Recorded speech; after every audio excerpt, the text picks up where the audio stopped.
and then we will have closing comments. So let's see, is Stuart Shapiro in the room? Stuart is ready.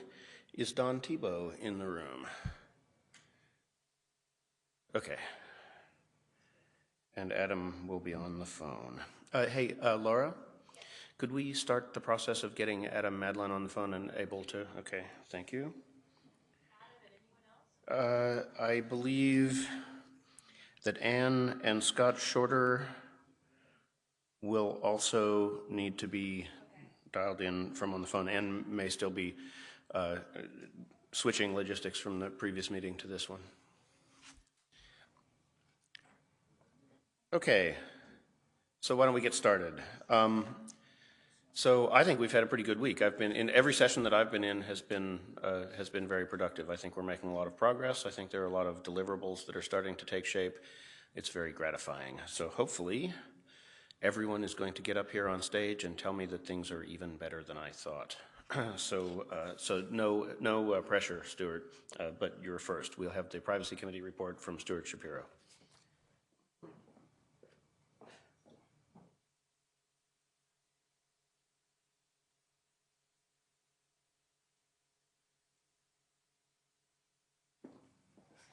Well, I would like to point out, first of all, that as you hopefully can observe, I am not wearing a suit, nor am I wearing a tie, nor am I wearing an open neck shirt. Ergo, I have nothing to say. Thank you. No, sorry, actually, I'm going to say something. So I'd like to touch on 3 items on behalf of the Privacy Committee. First of all, yesterday we ratified an update to the privacy evaluation methodology. I think it's labeled version 1.5 now. The 2 most significant changes were, first of all, the addition of a middle ground workflow so that rather than only having the option of blessing a work product and sending it on its way or running a full-blown evaluation on it, we now, under certain circumstances, have the option of sending comments back to the originating committee and giving them a chance to make some changes in the hope of actually obviating the need for a formal evaluation. The other significant change was to the update cycle. Previously, we had been thinking we would update the PEM on a quarterly basis, and that proved wildly unrealistic. And so we will now be, as of now, we will be doing semi-annual updates, and a new update cycle is starting basically now. So I hope people will actually make a point of going to, and looking at the new version of the PEM and giving us any comments or feedback you might have on it. I assume it will get posted to the Privacy Committee page, which is where the current gold version lives, and we will stick the old version into the document repository for archival purposes.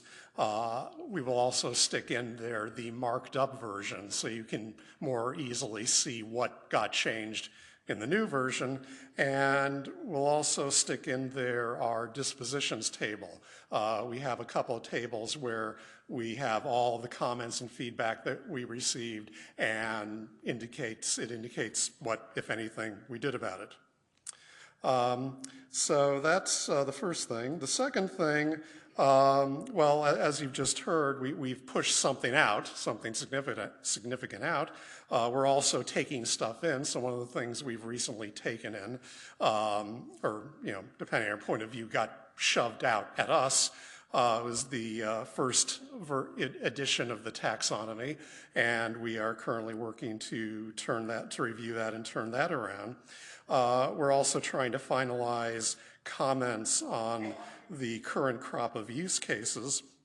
And while I'm talking about use cases, I thought I'd take this opportunity to try to correct what seems to me at least to be a misperception among some people that the use cases are actually going through formal Privacy Committee review.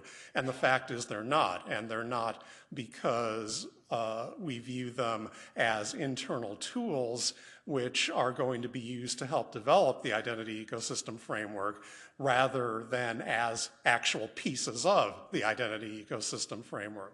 So what we've been doing in our comments is trying to identify privacy issues that pertain to the scenarios that are described in the use cases. They are not privacy issues that pertain to the use cases as work products. A perhaps subtle distinction, but nevertheless an important one. I'm hoping that that brief explanation might alleviate some of the heartburn I've been sensing on the parts of some people. Finally, excuse me, in the upcoming months, I think one of the key priorities for the Privacy Committee will be working on the proactive privacy guidance. This has been previously labeled as the privacy articulation document, a label I have always detested, so I will simply call it proactive privacy guidance. We've had some false starts, but we think we're finally in a position to make some real progress, in no small part because it appears, at least based on the session that a few of us attended yesterday, that we may, in fact, be on the verge of actually having a functional model. And if we, in fact, have a functional model, we think we should be able to hopefully effectively use that in order to organize the proactive privacy guidance, which will go a long way toward helping us stop chasing our own tail. And assuming all of that works out, which I think it probably will, then we're going to have to seriously consider syncing that to the PEM itself. Right now, the PEM uses or has embedded in it a pretty vanilla information lifecycle, and I think that may possibly end up getting replaced by some version of the functional model, which will have the effect of providing more contextual grounding and hopefully facilitating application of the PEM to the work products, which I have no doubt will be winging our way fairly shortly. And with that, I'm happy to take any questions.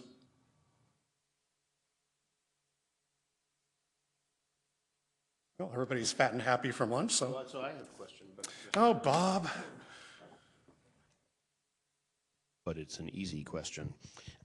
So I take it that the proactive privacy principles document, when it is finished, unlike the PEM, will be submitted as a work product of IDESG and therefore will come before the body.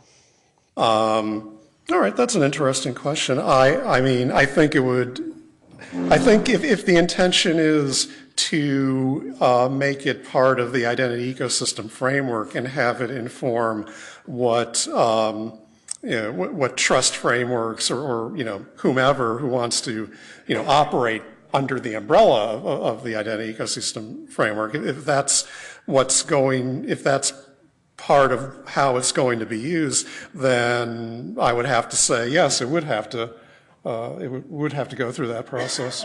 Yeah, that was my assumption, that it would be formal guidance to people implementing the framework. Okay, are there other questions for Stuart? Laura, do we have any questions online? Okay, thank you very much, Stuart. Next up, we have Don Tebow with the report from the International Coordination Committee.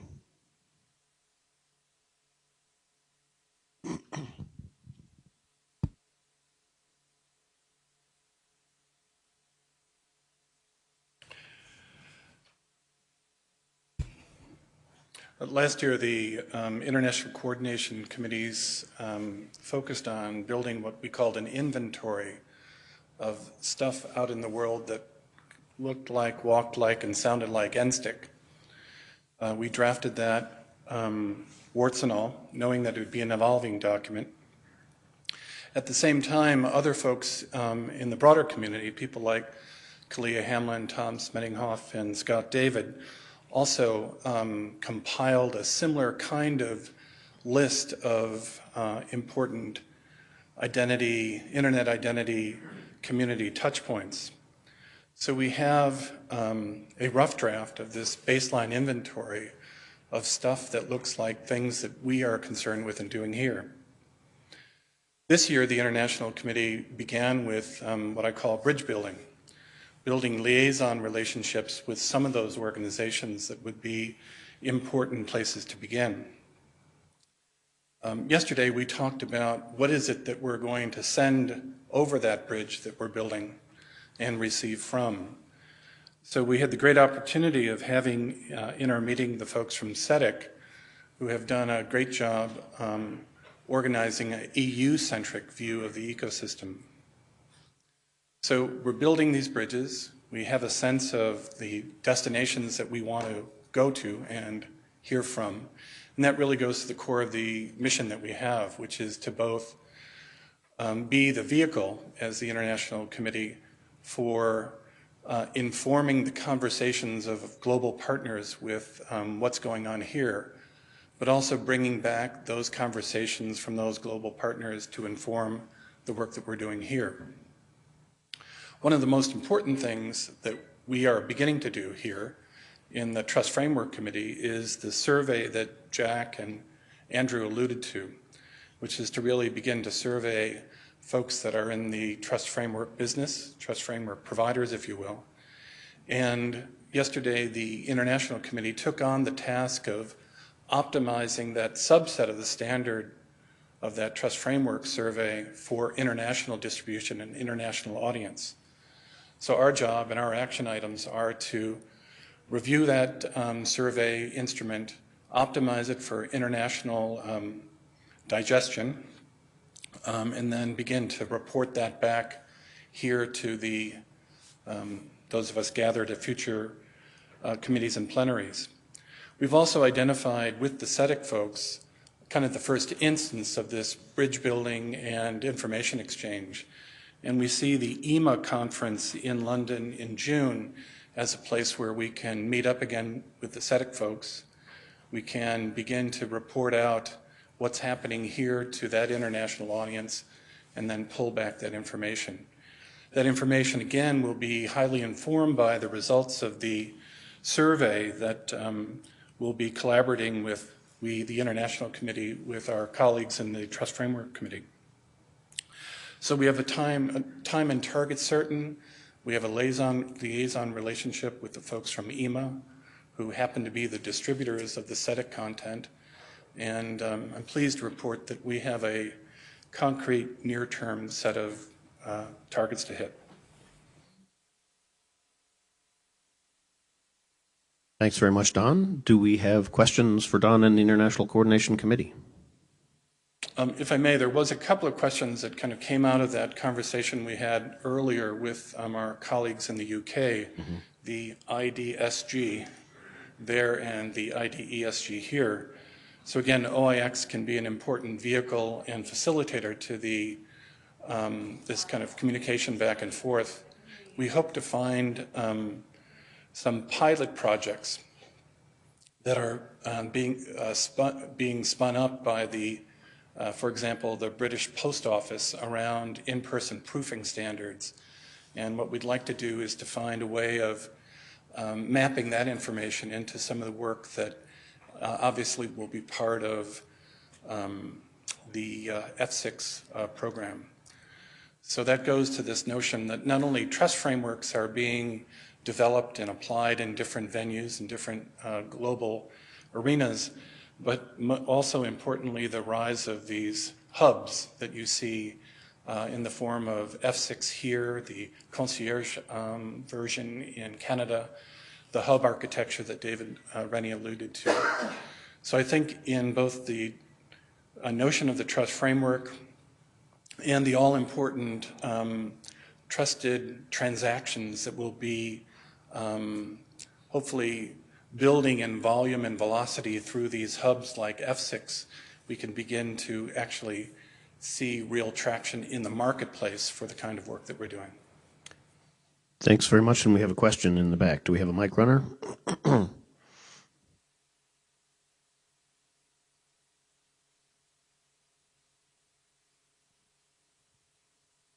Hi, I'm Tracy Matrano, working for Ken Klingenstein and Internet 2. And I'm just getting my feet wet, so I may be asking a question that is the answer would be obvious to you and everybody else. In doing the international coordination work, are people looking at a set of attributes or a process whereby users could be sure that they're meeting developed nation standards minus the United States in terms of privacy in such a way that, say, if an institution, let's just use a university as an example, wanted to begin to use that in their identity management system, that they would feel a little better about working with international students and the privacy laws countries from which they come? Let me give you a probably unsatisfactory answer, but I hope a helpful one, which is to say that it's not our focus to, our focus is not on the content itself, but simply on facilitating the opportunity where in these inventories that we want to build and the liaison relationships, we will be able to enable people in this community and others to look in one place and begin that all-important mapping of how privacy writ large and the work that people like Scott David are doing in particular, which is to apply not only fair information practices as a generalized model, but to use that to begin to discern how privacy is operationalized in these different systems. So our modest goal is simply to facilitate that contrast and compare across systems and across borders, hopefully to the benefit of the organizations involved in building trust into those systems, and ultimately the actors and the individuals whose privacy will be importantly impacted by how those systems are constructed. So think of International Coordination Committee as being plumbers in this respect. We want to build channels, and we hope that the Privacy Committee and others that have content-specific expertise can benefit from that. Thanks very much, Don. So next up, we have a remote presenter. Adam Madlin is going to take us through a report from a committee and a couple of working groups, the Security Committee and the Taxonomy and Functional Model working groups, and there was a joint meeting today. So Adam, we believe you're on the line. Say something and we can confirm it. Hello, everybody. Can you hear me? We can hear you. Take it away. Bob, can you hear me? Yes, I can hear you. Can you hear me? Okay. Now I can. Yes. Hi, everybody. There is a delay in the feedback, so it's a little bit interesting. So I will proceed then, Bob? Yes, you will proceed, and it might be wise while you're speaking to go ahead and mute your system so that you don't have unusual phenomena taking place. Right, my computer is muted, and the feedback is coming through the phone. Oh, well, in that case, I will. I'll just proceed, and as long as you can hear me. Okay, thanks. Okay. We're working on your audio. Go ahead and proceed. Thank you, everybody, and I apologize for not being able to stay through the end of the plenary and have to do this remotely. I'm good, right? People can still hear me? Yes. Yes. Okay, thank you, Laura. So I'm going to be reporting out today on several efforts, the Taxonomy Ad Hoc Group, and then I will follow on with the Security Committee and the functional model work that we are performing out of the Security Committee. To discuss the Taxonomy Ad Hoc Group, the first thing I'd like to say is that we have a very dedicated group of people that continue to put a lot of effort into this important work, and we've continued to meet every week throughout the entire year, just about. And I just wanted to highlight that the volume of our deliverable doesn't necessarily directly reflect the amount and quality of the work that we've done. So if we can go to the next slide.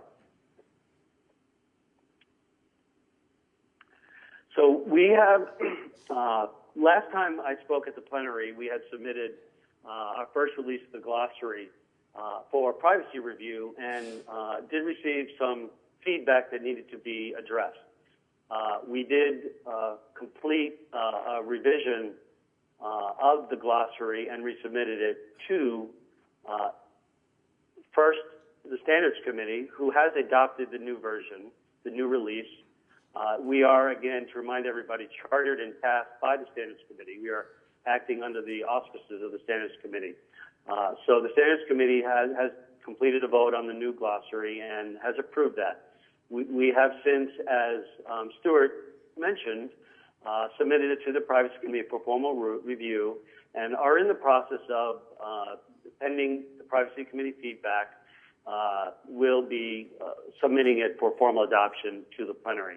And as part of that, we will submit it to the Management Council and then publish it for the plenary to have access, and to, at that point, we'll also communicate details of the process that we will undertake to have it reviewed and have it voted on by the plenary.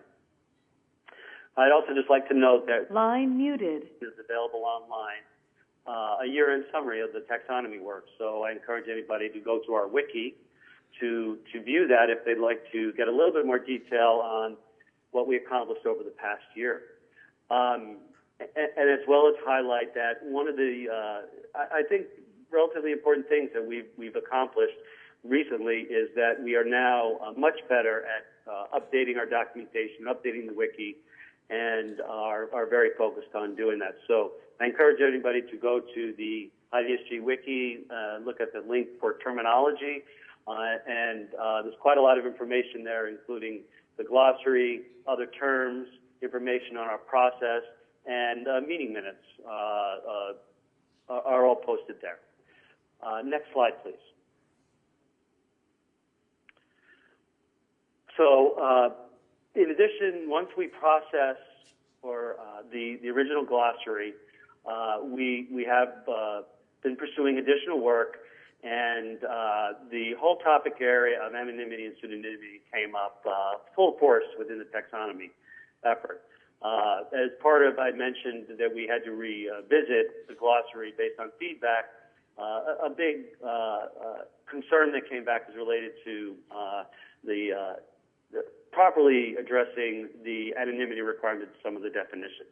So that led us to a very extensive conversation, which is still underway, on a set of terms on the topic. And we have made the decision to pursue these three terms, and only these three terms, as far as to make them part of the formal definition, the formal glossary. And those are synonymous interaction, anonymous interaction, and a pseudonymous digital identity. The key point there is that we are not going to be including a definition for anonymity or pseudonymity as part of the IDESG glossary. We've also initiated, and part of the logic there was that it was much bigger than the taxonomy. A process. I believe it's a process. We are still.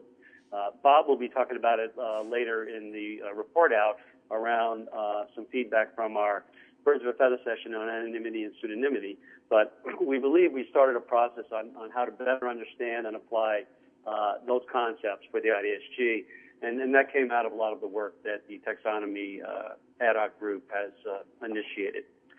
And then finally on this page, the final note on status is to, we have put in place a process that, the glossary is a relatively living document. So we fully acknowledge the need for occasional updates. And so we have established a process to enable any updates that are necessary. And it is documented, and we will be posting it and sharing it with everybody. Next slide, please. So where are we going from here? We had a very good meeting this week at the plenary, and I'm actually quite comfortable with where we're at and what our plans are. And so one item is we are going to more formally publish the glossary online and making it in a way and do so in a way that it's very usable. So we are going to publish the terms to permalinks. We still have to determine the process so that it will be easily referenceable for anybody and any other deliverable that is published or made available by the IDESG. And going forward, and most of this was just worked out this week, so it's still relatively formative. But we are going to be basically evaluating our plan going forward. And some adjustments we've determined are appropriate, and this requires a lot of conversation within the ad hoc group. But we are going to revisit our charter by the Standards Committee. And what I really mean by that is consider how the taxonomy effort is structured going forward. I guess I'm just going to jump, but one decision we've made is that we are going to move into more of an on-demand mode of operation, and I'll talk more about that in a moment. But whether we should be still chartered by the Standards Committee, possibly become our own committee, and how we move forward from that perspective, and we think that's important to how we will get direction and actually the work that we perform. So the key adjustment that we are going to make is effective pretty immediately. We have work in queue right now, which we are going to work through, the three anonymity and pseudonymity terms, as well as potentially some additional terms. But once we get through that, and we feel that the bulk of the hard work, or a lot of hard work has been done, and as we proceed, the work will get a little easier. Anybody that's been involved in the taxonomy work knows it's been very challenging and time-consuming, but all a very a good investment. But we are going to move into, as I said, a more on-demand mode of operation, and we are going to much more proactively collaborate with the other committees. And the purpose of that is to find out what terms from various committees, various other sources, whatever appropriate IDESG sources, what terms are needed to be defined. So we already have a queue of several packed sets of terms. There is terminology coming out of privacy, coming out of trust framework, and coming out of the functional model work that we already know we need to undertake to enable them to complete their work. One of the other very important things is, how do we use this glossary going forward? How do we make sure that the terms are deployed properly as we've defined them? The intent of the glossary is to be essentially the primary definition, the only definitions for use of terms unless they're otherwise specified. And hopefully I didn't confuse people with that little statement. That is my last slide on taxonomy. We are pretty proud of the work we've done, and we are going to adjust things slightly going forward. Bob, is it appropriate to take questions for taxonomy at this point? I don't know how to communicate with you. Oh, okay. So I believe my mic is on. Can you hear me? I cannot hear you now. Oh, so how did you answer? Okay. Is that better? Line unmuted. Oh, apparently I'm unmuted. Can you hear me? I can hear you now. Okay. If it is okay with you, I would prefer to hold the questions until the end of all your materials. Fine. Okay. So we're on to the Security Committee. As everyone knows, I'm the chairman of the Security Committee, and the Security Committee has taken on the work of developing the functional model for the IDESG. So I'm going to be talking about primarily the functional model accomplishments and the Security Committee in general. So since the last plenary, the functional model efforts has been our primary focus. We did proactively make a decision to not form a separate group to address the functional model at that point in time. And we pursued the functional model work within the Security Committee entirely, and it does. So we put in place a terms of reference for the functional model work and developed the first important phase of work items of the plan for the functional model. And so we have pursued these four important work items in the area of functional element development, concept model for the functional model, which I will very importantly note has been very close collaboration with Trust Framework, and in fact it leverages most of the work that Andrew Hughes started around the functional model, the concept model for the IDESG, for the identity ecosystem, and in fact is referenced a little bit in his interim ecosystem document discussed this week. We've also started and completed most of an analysis related to how the NSTIC-derived requirements map to the functional model, and we are in the process of finalizing that deliverable. But most importantly, the functional element development has become a focal point for the work of this committee. I will note we have published also a summary for the Security Committee work that is posted on the functional model wiki, and it's available for everybody. The functional model work is also been maintained and is available. There is a link in on the IDESG wiki, and I encourage anybody to go look at it and look at details of meeting minutes and of our work plan. It's all there and available for everybody. Next slide, please. So that's not my next slide. Oh, I'm sorry. I just talked through that slide, so one more slide. There we go. So this week, yesterday, in fact, we had a functional model breakout session where we shared with a pretty broad audience the work that one of our work teams has completed, which has turned out to be fundamental to the entire functional model work going forward. And I'm not going to go into detail of this other than just point it out and highlight to show everybody. I'll thank Stuart for earlier advertising this work and the good work that our committee is doing. So this is the visual of the functional model elements that have been identified. And on the next slide, please. We have as part of this deliverable identified all of these functions and have a companion spreadsheet that defines them in a way that should be easy to understand and very usable and not requiring a lot of taxonomy work. So I just throw these out here up on the screen to show everybody the progress that we're making. And in fact, on the next slide,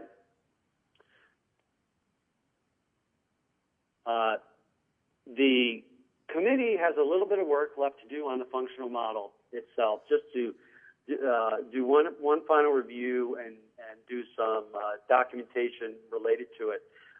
But we are very quickly going to finish that first iteration and make it more broadly available. We reviewed it this week at the plenary, and everybody that participated, we got generally very positive reviews, and in fact, pretty strong interest from a number of committees to make it available so they can start using it, and interest that it looked like it would help them move some of their work forward.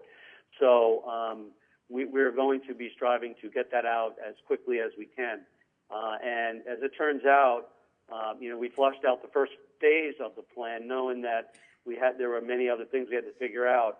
But sort of coincidentally, this work is we all believe is sort of the core of the functional model going forward. And so I would also encourage everybody that we will be posting it. It's not posted on our wiki yet, but it will be by the end of this week. And I think it made it available as part of the plenary documentation. This is a pretty important deliverable related to the functional model. I'll remind everybody it's draft and will be iterated on, but we are at a point where we think the best way to take it to the next level is to start disseminating it more widely for feedback. So next slide, please. So we also recognize that there are other work products, for example, Ken's Table of Trust, that have some commonality with this, and we will be reaching out to collaborate and to synchronize a little bit where appropriate, but to be able to best leverage work between the efforts and between any other committees that make sense. Again, I want to formally publish it and share it as soon as possible, worst case in the next 1 to 2 months. And it is already available, so people can start pulling down and reviewing it and sharing feedback. So beyond that, where do we go? There's more functional model work that needs to be done. Part of what we shared yesterday was an analysis. One of the interesting things is we completed the functional model element diagram and its definitions, and then we ran it across, analyzed it against a number of standard use cases and a couple pilot configurations, pilot architecture, to prove out the validity of it and try and identify if there's gaps. And at a first pass, there was good concurrence there, and it seems like it was going to well serve what we're looking for. But there is more work. There's more use cases that we need to flesh out. We want to work with some of the other pilots as appropriate and evaluate and analyze it, this model, how it would work within their architectures. And in addition, also need to determine how the functional model effort itself proceeds from here. It has been a focus of the Security Committee and in fact, consuming almost all of the time. And we will be making recommendations on how to proceed. Does it need its own group, own ad hoc group? Again, I'm not one to create more ad hoc groups, but how do we proceed? And part of the reason is so that the Security Committee can get on with its other important work. Again, we took this on because it was such a foundational part of what we needed to be able to achieve our long-term, our primary goals around the security evaluation methodology that's always been the core of our charter. The next slide, and I think I have one last slide. So just from a Security Committee, that was it pretty much on functional model perspective. Back to the Security Committee, we have been logging several requests and ideas and proposals that have come in over the last many months as we've really focused on the functional model. And so there's some work we have to catch up on. One of the ideas that came along was, should we be considering put in place a process such as privacy evaluation methodology, but one for internal deliverables, or whether we extend the overall security evaluation methodology for work within the IDESG. We do want to, in this year, make significant progress on the overall security evaluation methodology, with which is our primary objective, what we are chartered to do. And now that we are close to having a functional model in place, we are going to, in the very short order, plan out in detail that work and start to undertake it, and hope to have some update by even the next plenary. And then finally, it does appear, I need to do one last check, but Brian Russell looks like he has to step down as our secretary. So I'm going to be looking to recruit a new Security Committee secretary to aid us in our work. And that's the updates I wanted to share today. I welcome any questions. Thanks very much, Adam. I think I heard the names of two documents that will eventually come before the plenary for adoption. One of them, the taxonomy version 1.0, and one of them, the functional model. Do you anticipate that that will happen within the next meeting or two? The taxonomy, our goal is to have that fully approved by the end of February. That is our current plan. So it is imminent. It is very imminent. Privacy will be giving us their feedback within the next week or so, and then the management council will be submitted for their feedback, and then I will be promptly taking it to the next step for plenary adoption, possibly with an e-vote. So from the functional model, I think we're going to take a little bit of a different approach.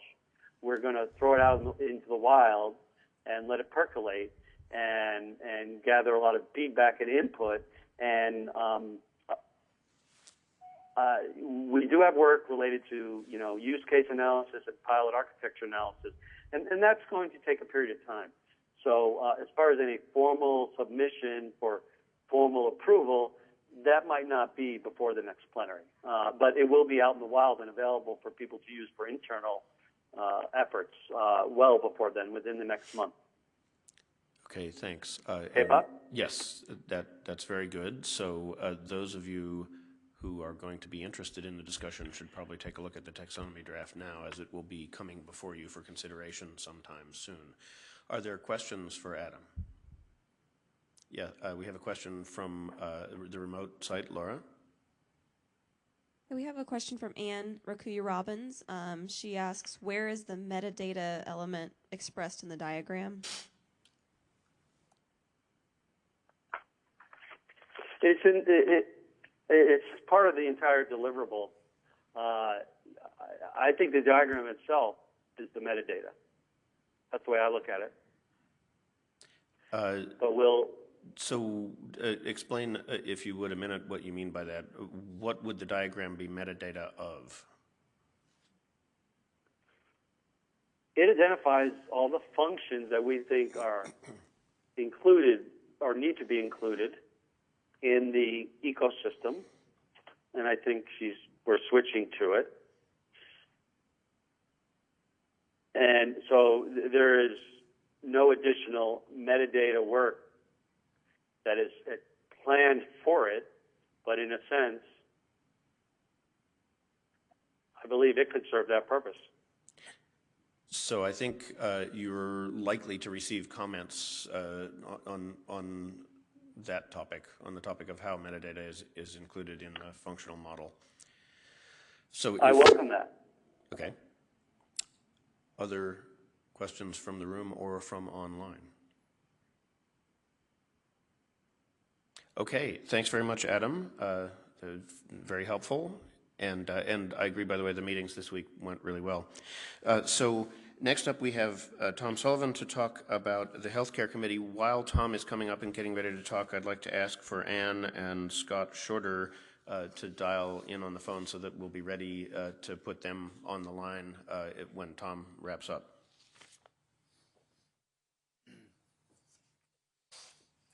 We all set? Good to me.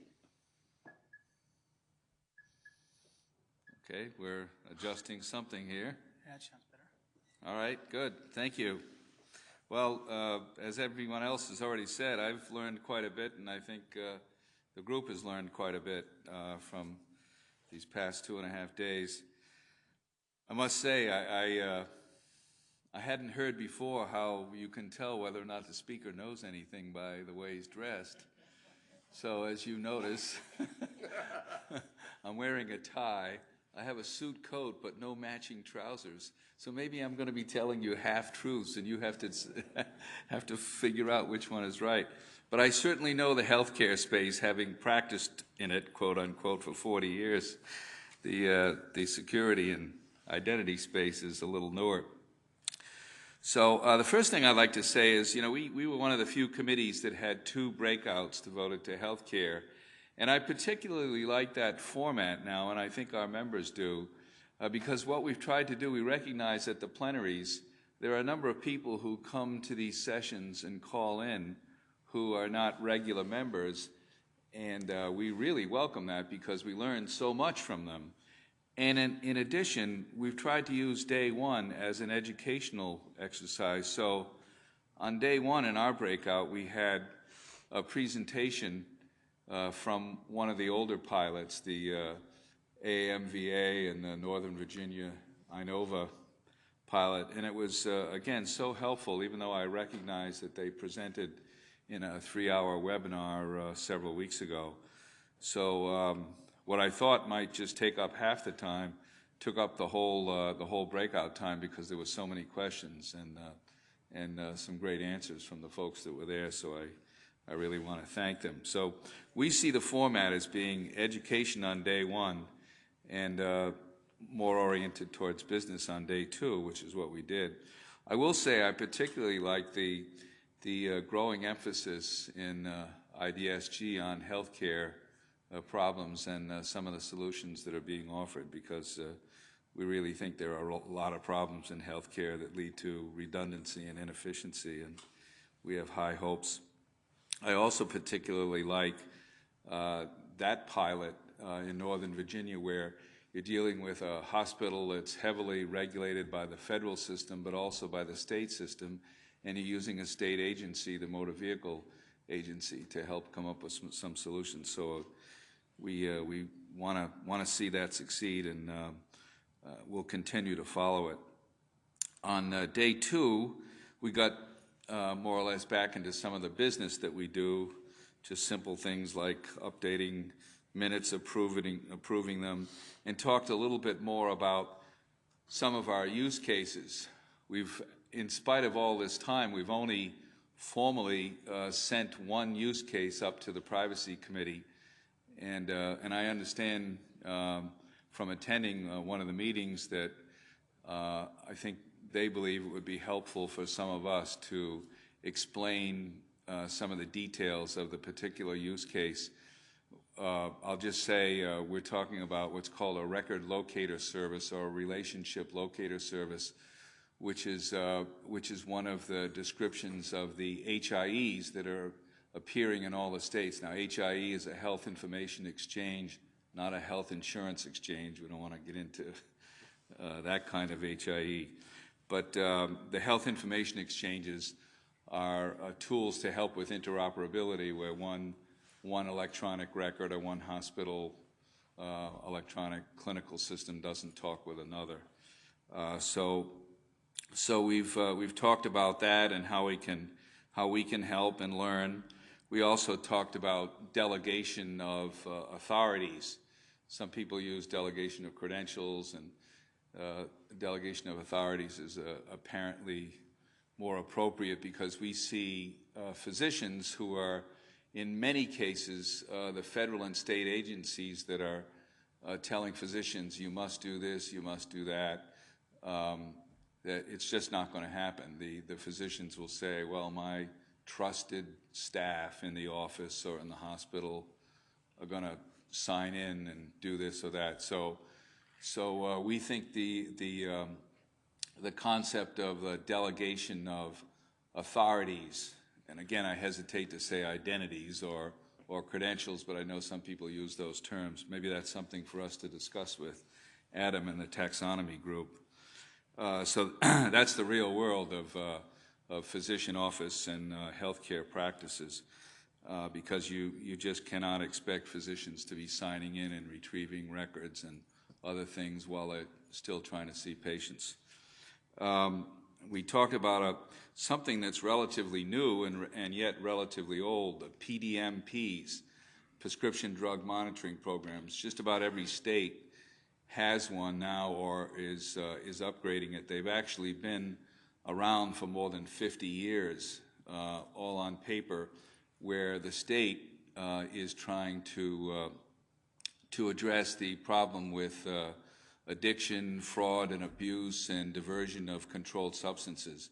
And it's become a much, much bigger deal because, some of you may know, we really have an epidemic and a crisis. The White House wrote a paper in 2011 describing it as a crisis and an epidemic where thousands of people are dying of opioid overdoses. And so a number of agencies and the medical community, the healthcare community is trying to get together. And I discovered on day 2, we had an update from our liaison from the Office of the National Coordinator, Debbie Bucci. I'm not sure if she's here now, but she was earlier. And that is extremely helpful for us because they are in addition to Medicare, they are one of the most important regulatory agencies for us in healthcare right now. And I learned that the PDMP, the Prescription Drug Monitoring Programs, even though the federal government has nothing to do with them, they're all run by states, yet the Office of the National Coordinator is having weekly webinars every Tuesday at noon. And they're very helpful to try to standardize what each state is doing and the way they report these patients who've been purchasing controlled substances, most of the time legally, but sometimes not so. And yet the Office of the National Coordinator has this separate authentication and identity scheme that Debbie wasn't aware of. So one of the roles I played is we got to make sure that they understand what NSTIC is and be aware of one arm of the government hopefully talking with another arm so that we don't come up with these silos even within these narrow agencies. So again, another example, I think, of the usefulness of this. On day 2 also I attended the pseudonym and anonymity session, and again, our particular use case that we sent up describes the risks and the dangers of having unverified or unaccountable or identities, pseudonyms in the healthcare treatment situation. So we didn't out and out reject that idea that people can't use pseudonyms or something other than their true identity, but we pointed out that there needs to be a discussion about the risks in doing that. And that'll continue to go on. Finally, one of our members who came, she's already gone, who represents HIMSS. If you don't know HIMSS, it's the Health Information Management Systems Society, and they're one of the very large organizations that has an annual meeting. It's coming up this year at the end of February in Orlando, where they gather 20 to 30,000 people, many IT vendors. And so Lisa Gallagher, who's the representative, has, as a result of this meeting, started a committee to help advise HIMSS on some of the work that we're doing here in NSTIC and IDESG. So I'll stop there, and if there are any questions. So we have a question in the back. I think that's Jim, although I'm staring into bright lights.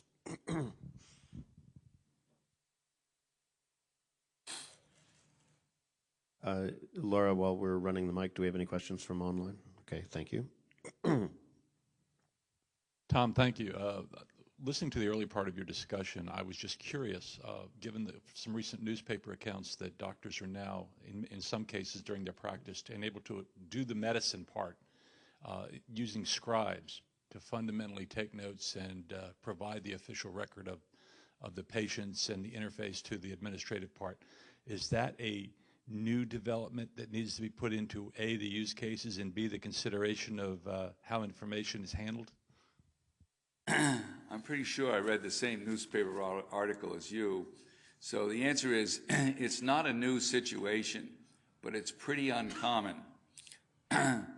What is much more common is that, and you especially see it in surgical subspecialties like orthopedic surgery or maybe one of the other surgeries, where they have a physician assistant, or in some cases a nurse practitioner, goes in and interviews the patient, enters the stuff into the record, and immediately the orthopedic surgeon actually sees it and then comes in as a second person. So scribes in the room at the same time as the physician seeing and examining the patient. It's been going on for a long time, but it's pretty uncommon. Now, it may start to grow, but the more common case is you get a physician assistant, nurse practitioner, or someone else to come in and take some minimal information down and enter that. And I don't know if that answered. Did that answer your question? Well, in the delegation of authority, I don't know if that. So the the answer there is that's not going well. In terms of that's still unfortunately what sometimes happens. I don't want to say this is the most common case, but unfortunately, some physicians just get so frustrated they say, "Use my logon and ID." I'll use my ID and password. And I've certainly seen cases of that, and we very much frown upon that and actually discipline some people where we determine that's the case. We want people to have their own identity, but how that's tied, exactly how that's tied to the physician who's running the practice, that's still very much up in the air and not standardized. I can tell you I was the chair of the Confidentiality and Security Committee for the Partners Healthcare System for the last 12 years. That's the two of the big Harvard teaching hospitals in Boston, Mass General and Brigham and Women. And we ran across those situations not uncommonly. And I can tell you people get disciplined or fired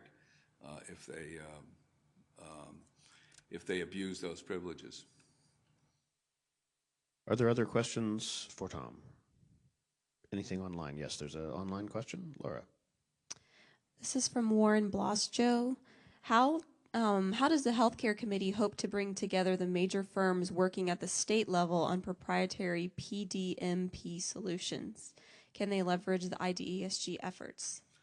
So, good question. As I alluded, the federal government in the Office of the National Coordinator is holding weekly webinars Tuesday at noon. It's on their website, part of the S&I framework. So they're trying to get input from people all around the country. They're usually about 70 to 100 people that call in, who call in from state agencies and also vendors and a number of other interested parties.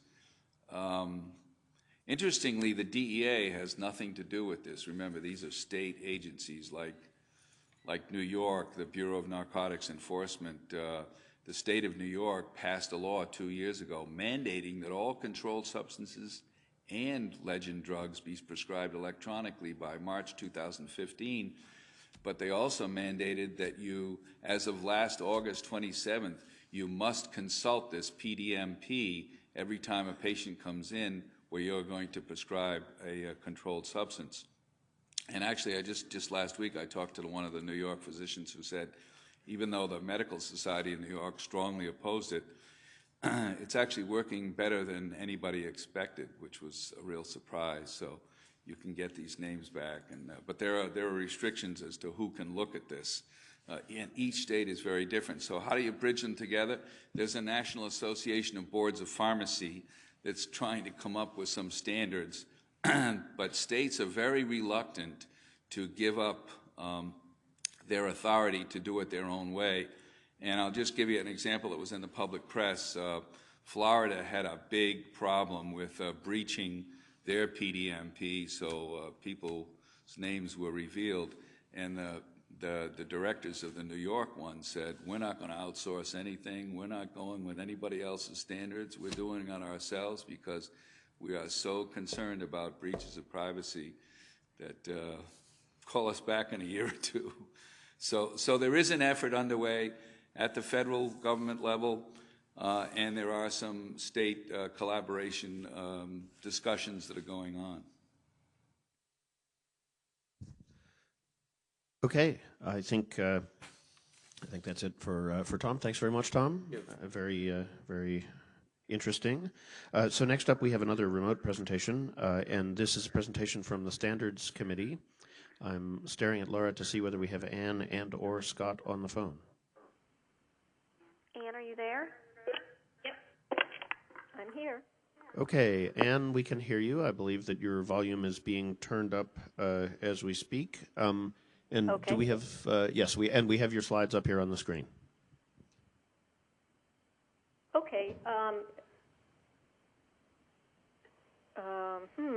don't think that's communication? Nope.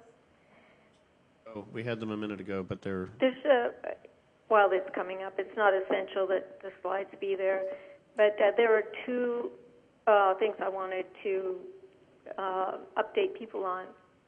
One is we now have the Standards Committee now has a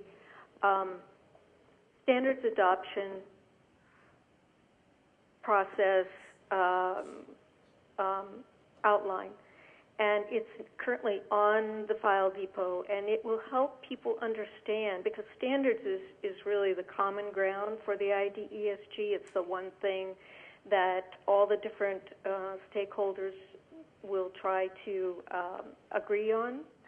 And so how standards are identified and adopted is very critical. That work now, we have an overview of that. You can see the life cycle, the dates and deliverables when it will be coming online. And so I just draw your attention to that. Other thing, if you are new to IDESG and you want to understand what the internal workings of committees are like, I highly recommend just sitting in on a standards committee meeting. It's very well run. It's informative, and I think it really is an outstanding representative of how the IDESG can work at its best. That's really all I wanted to update people on, and so I'll take any questions. So one question from me, and this is Bob. Just to make sure that people who aren't familiar with IDESG get the accurate impression, when we say standards adoption, we don't mean a standard that we would develop. We mean a process for identifying a standard which has been created by another standards body and IDESG adopting it as part of our framework. Is that right? Very, very correct. I'm sorry, I should have made that distinction. That's very important, yes. Thank you. Are there any questions for Anne?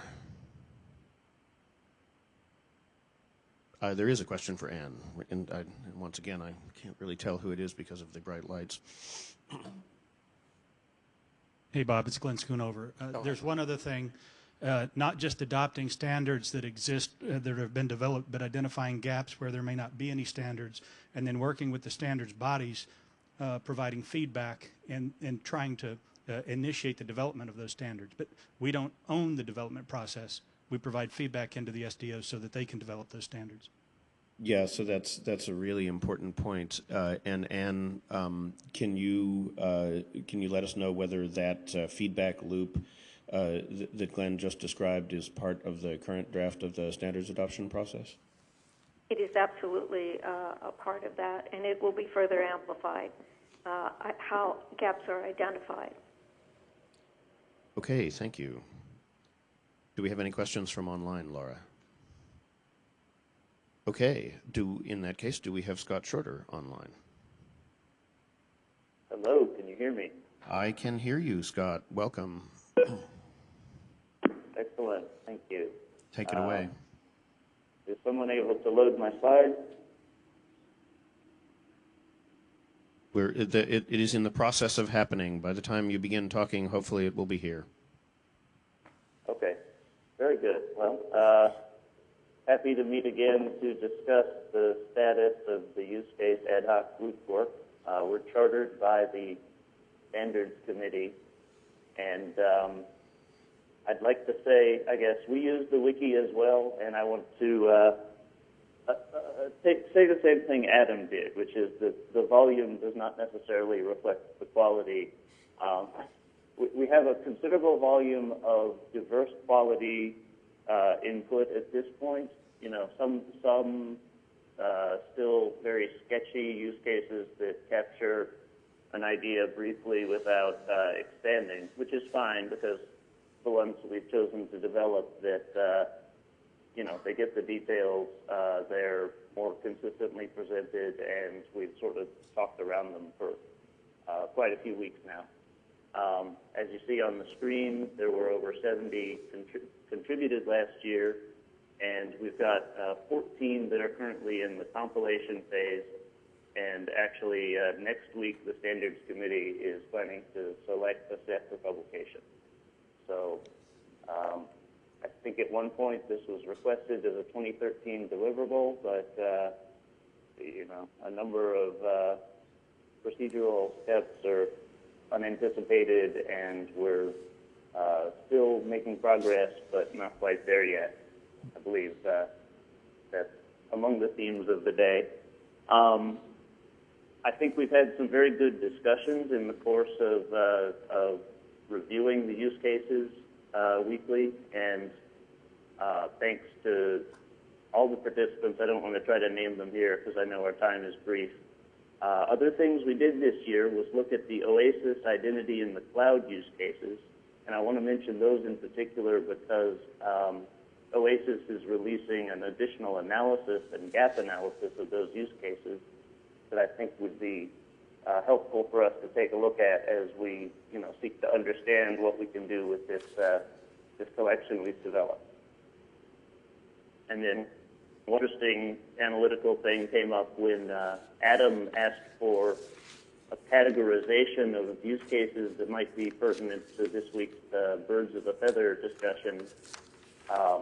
The review of that in the ad hoc group prompted a lot of good discussion, which, I think highlighted some of the outstanding questions and, gives us a chance to look at some of the choices we have going forward, which is useful. The next slide. Okay, so this is just high-level points. We do have this collection. Here's how to get to the use cases, either through the navigation or direct link for those to get these slides. And then the final slide is the list of current use cases in the compilation phase, and those are, again, the ones that the committee will be voting on next week. And that's the third slide, and I'm done. If there's any questions. Thanks very much, Scott. And just one bit of clarification. So the use cases are to the best of my knowledge, viewed as an internal tool for IDESG and not a formal deliverable that we will publish to the outside world, and therefore they will not be coming before the plenary for a vote. Is that correct? I'm not entirely sure on that aspect of it. I think our life cycle at the end of compiling it and wrapping it up, we ask for, or we offer it to the plenary for some sort of, if not adoption as an external deliverable, at least an approval of the approach and agreement to use it internally. But, I think we've been of the mindset that this is for the community, the stakeholders, and the committees to have, a description of some various things that could happen in these identity ecosystems that we envision, and be able to, as the standards committee can identify relevant standards and relevant requirements for how to do this correctly. And the trust framework can, find the policies that are relevant to the different actors in the use cases and so on how they might fit into different trust framework approaches. So, yes, it's an internal work product, I think, that can spawn the output from the committees that will become, IDESG published, delivered material. Okay, in that case, I would ask you and Kathy to get with DASA and make sure that the chair's dashboard reflects the schedule on which you'll bring it to the plenary. Will do. Thank you. So, are there any questions for Scott?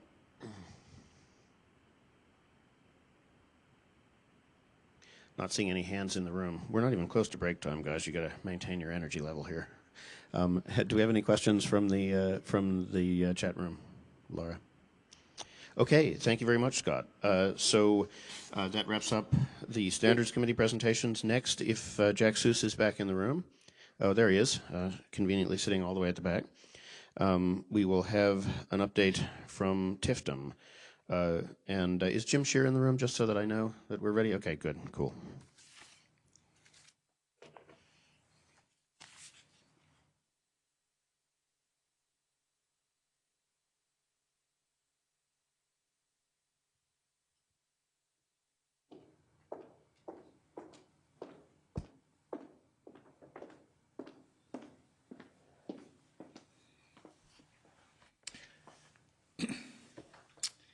So I will start by saying that the TIFTM committee is looking for a secretary as well, and put in a plug. And so anyone who would like to be an officer in the TIFTM committee, we do have an opening for an officer as a secretary that would be there. And Andrew has been doing both jobs, secretary and vice chair, and so I'm sure he would be thrilled if someone wanted to join as secretary. We presented the interim report at one of the main sessions today. One of the things that we wanted to announce to the group is that right now the plan is that we will be releasing updated reports, basically new versions of that report, probably once every 4 weeks for the next 3 months until April. So we're looking to release this on February 3rd. To all of the committee chairs and to the Management Council, March 3rd, and then March 31st. And so the idea will be that we will probably go through at least 3 passes of this. That should get us up to the next plenary where we can continue to have more discussion about this. And so I think that you'll see that this product continues to be refined. There'll be, what we're asking for is anyone that wants to make comments, suggestions, changes, get those back to us before the last Wednesday in the month. We have a TIFTM meeting every Wednesday. What we will do is review all the changes that have been proposed as part of that meeting that would be there, and then as part of the takeaway, we would then have 4 or 5 days to be making the adjustments for iterating out a new version of the draft that will be coming. So that's the big item that we wanted to mention. In addition on that, we'd had, I think, great conversations as part of this with both GTRI and Internet 2 and some of the other groups in terms of how we can begin integrating some of the work that the pilots are doing as well as some of the other committees into this document. So I think that was another positive outcome from this. In terms of updates, I wanted to highlight that we, on Tuesday morning, Joe Grubbs held a session on the requirements and gap analysis session. We had about 10 or 12 people in there. That was a good session.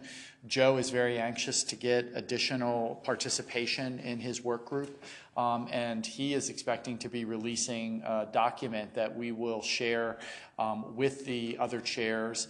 This will be integrated into the interim report. We don't expect that this will necessarily be a public document, but it will be a document that we share with all the other committees as an information item. Dave Temeshok had a session on Tuesday afternoon where he highlighted the work that he has begun doing on a legal and administrative implications of a trust mark program. This is something that is due in the mid to late February timeframe. It will be integrated into the interim document that we're putting forth, but if anyone would like to talk with Dave about this, Dave has been very willing to seek counsel and share this, and that was a good discussion that we had. I wanted to put in a kudos to Adam and the functional committee as part of the review of the functional model. We attended, at least a number of us, as part of the joint committee, and we think that that work is going to be excellent. It'll be something that we can use to be building upon as we do the interim plan. And then lastly, we had the discussion of the interim plan in a session yesterday afternoon. The one question I guess that I would have is we were surprised that it was not overflowing. And so what that indicated to us is that right now it is probably a bit dense and probably needs to be getting out on paper for people to be reading it. There were many other good sessions that were going on at that time. Those that were attending, I thought, asked great questions, much of them about how to think about making sure that people who can read this understand the value proposition for people to participate, and making sure that as we think about the models that we're using, it's readily explanatory to people. And in the interest of time, I will end at that point and take questions. Thanks very much, Jack. I think the TIFTM committee made a huge amount of progress, even between the last meeting and this meeting, and it's very, very exciting to see that. Boy, this is a bad place to stand. I want to put in a kudos to Andrew, who has really been a driving force, but I also want to say that we've had great committee meetings. We've historically had between 15 and 20 people on most of our calls. It's a fairly active group. Everyone is chipping in to contribute parts of it. And so as you see from the various work streams that are taking hold, if you have ideas and you want to participate, the next 3 to 4 months, TIFTM will be probably a place that is doing a lot of work. So this is a great place to join in. Yeah, it is a great place to join in. So are there any questions behind the sun here?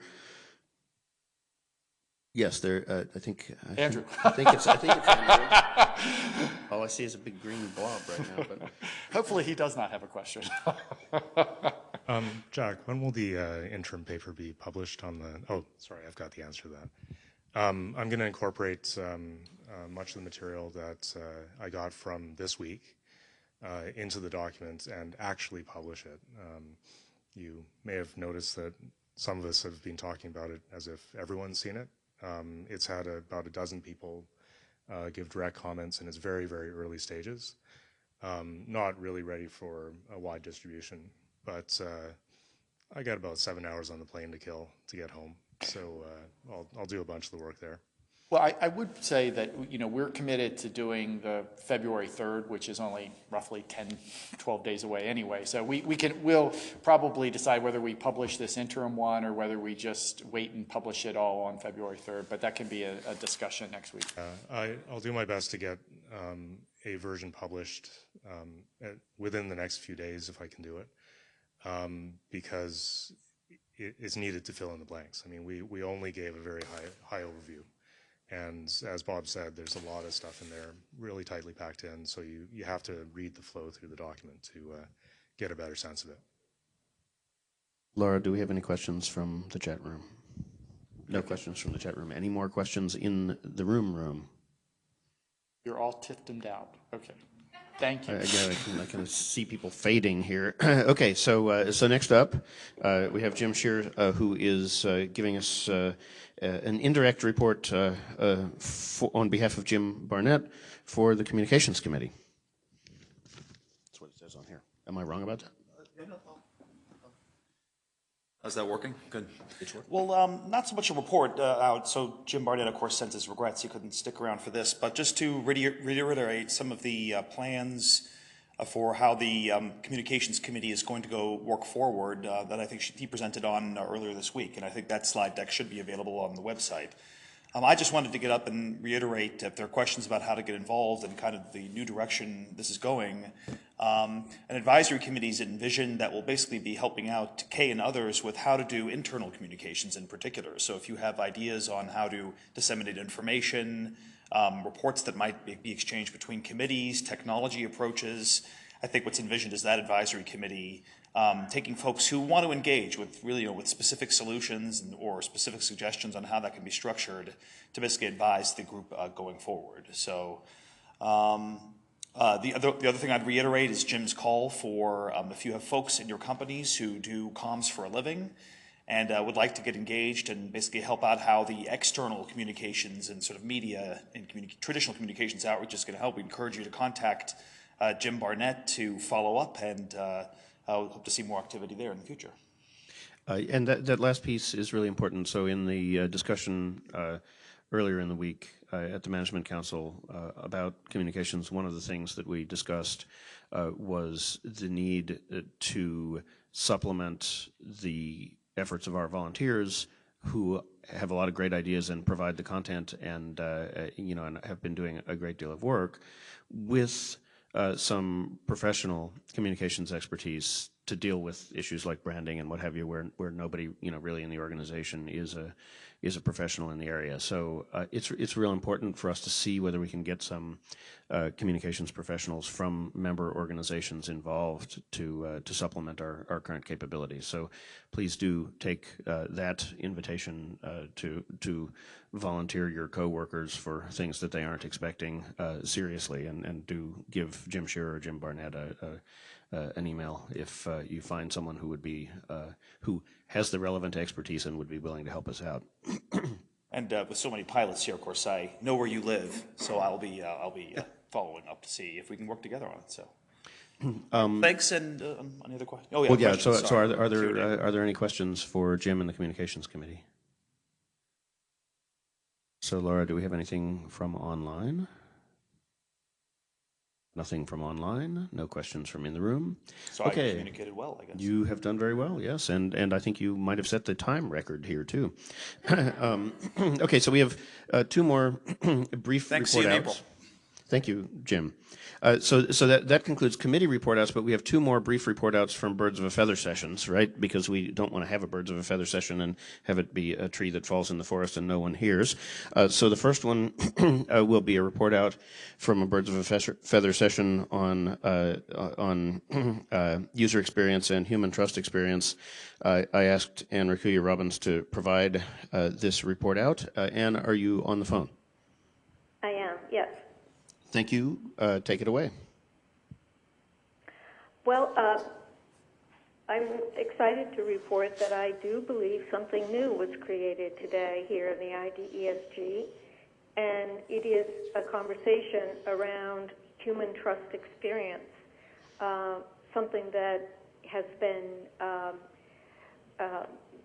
not enough attention has been paid to.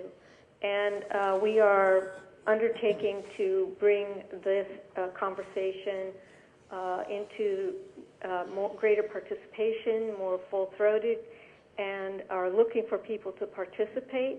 Can I see the next slide?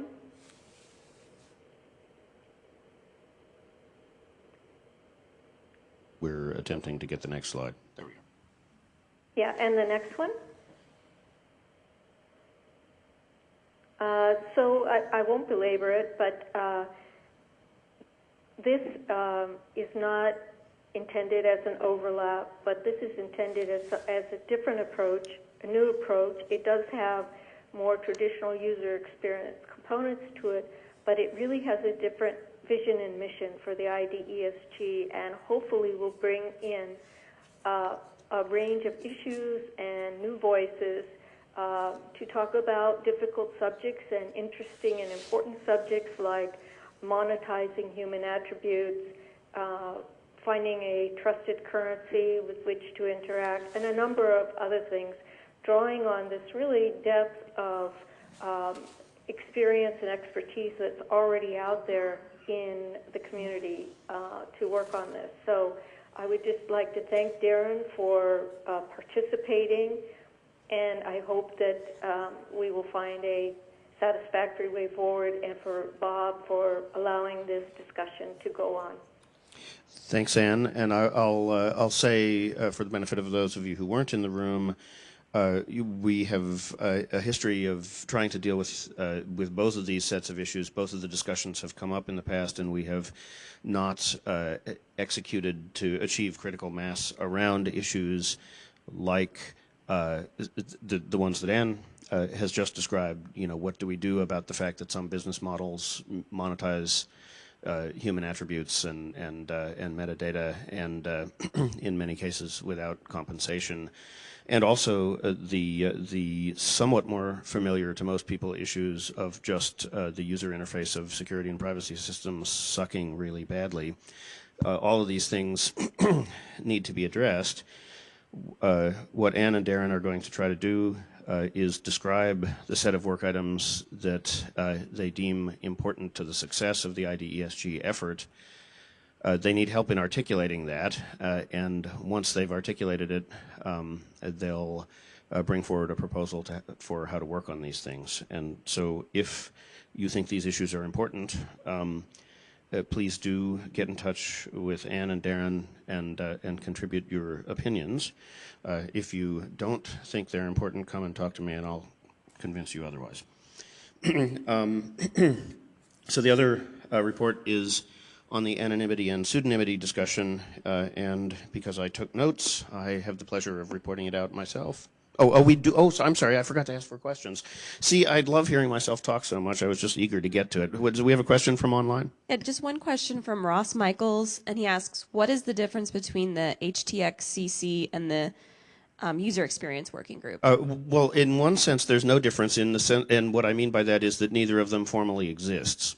So the topic areas to be considered under user experience and under human experience are still being worked out. This is the task that we agreed upon at the meeting. And one of the things that I said at the end of the meeting was that maybe labels aren't too useful. There's a set of issues, and if you take the union of the issues that have been characterized under those two labels, it seems very likely that the union of all those issues are things that need to be addressed. So I would prefer to concentrate on the individual line items of what needs to be done and not argue about what sticker to put on the box. And there is no, just to be clear, there is currently no committee. There is very likely to be a work effort, assuming the participation of yourselves. And how that work effort will be structured is something that we didn't try to decide in today's meeting because we only had an hour. So that will be the subject of a future discussion. Are there questions from in the room before I get to hear myself talk?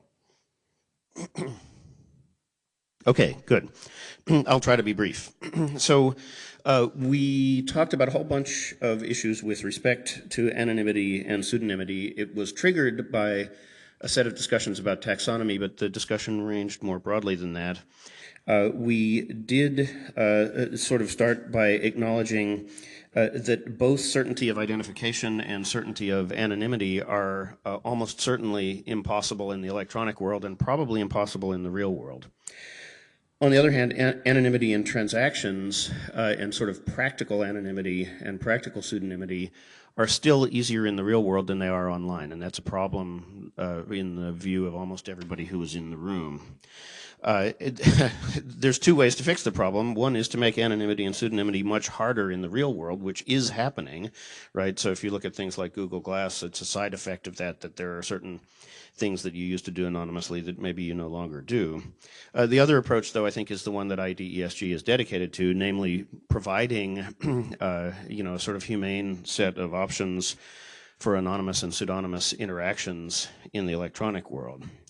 The rest of the discussion focused largely on which transactions could be performed anonymously and pseudonymously, and under what sets of terms and conditions and agreements. Obviously, you probably don't want to apply anonymously for an anonymous birth certificate for your child. That wouldn't make a whole heck of a lot of sense. On the other hand, there doesn't seem to be a good reason to be asked for your passport when you're buying a bag of popcorn. And there's also ranges of anonymity and pseudonymity. Kalia pointed out, for example, that there's no reason in many forums why you should not be allowed to operate generally under a pseudonym, under the understanding, the formal understanding, maybe a contractual understanding, that if you do something really egregiously bad, the counterparty has a right to appeal to have your actual real-world identity revealed. There was also a discussion about inference, about leakage of information, and about essentially coercive aggregation of identity information in secondary uses. And this is one of the things that Ann was talking about a minute ago, right? Where our identity metadata is being monetized in some cases without our knowledge, or in some cases without, I'll call it, our awareness. Theoretically, we may have clicked a shrink wrap license or something like that, or click wrap license. And that needs to be taken into account. And then finally, there was a discussion of what it means for identification to be voluntary. So if you have 100,000 services out there.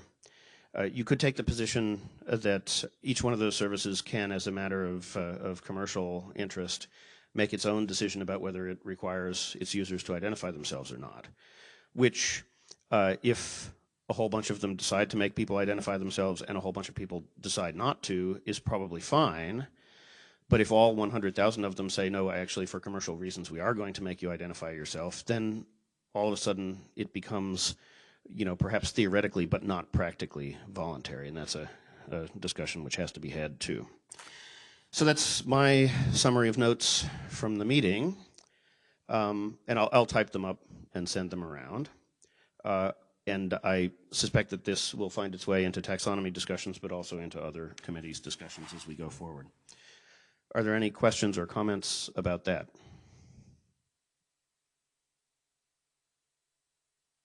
Stuart, are you trying to raise your hand, or are you trying to decide not to raise your hand? Okay. Are there any questions from online? Okay, so a moment ago I received a text message from Kay saying that the break looks amazing, so I won't keep you from it. It is currently 3:06. Let's return at 3:25. I'll give you 5 extra minutes on the break. It'll keep us a little bit ahead of schedule, and we'll come back for new business. It's break time. Thank you.